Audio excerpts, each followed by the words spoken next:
చాలా మందికి ఉదయాన్నే కాఫీ, టీ తాగనిదే వారికి రోజు గడవదు. ఇలాంటి వారి కోసం black tea, masala tea, herbal tea, green tea ఇలా చాలా రకాల టీలు అందుబాటులో ఉన్నాయి. బరువు తగ్గాలని ప్రయత్నిస్తున్న వాళ్ళు ఎక్కువగా లెమన్ టీ తాగుతూ ఉంటారు. ఇందులో అధిక మొత్తంలో యాంటీ ఆక్సిడెంట్స్ ఉంటాయి.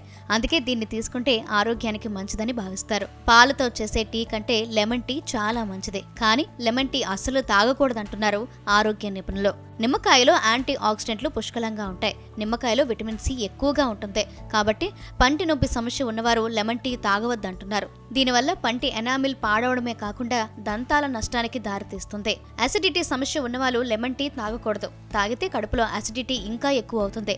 పంటి నొప్పులు, ఒంటి నొప్పులు, తలనొప్పి ఉన్నవాళ్ళు లెమన్ టీ తాగకూడదు. అది తలనొప్పిని ఇంకా పెంచుతుంది. షుగర్, బీపీ లాంటి సమస్యలకు మందులు వేసుకునేవారు లెమన్ టీ తాగకూడదు. నిమ్మకాయలోని ఆక్సలేట్లు మూత్రపిండాల్లో రాళ్లకు దారితీస్తాయి. ఇందులోని కెఫిన్ నిద్రలేమి, హృదయ స్పందన రేటు అధికంగా మారడానికి తీస్తుంది. టీలో నిమ్మరసం కలపడం వల్ల దాని యాసిడ్ స్థాయిలు పెరుగుతాయి. ఇది శరీర జీర్ణక్రియ ప్రక్రియను నెమ్మదించేలా చేస్తుంది.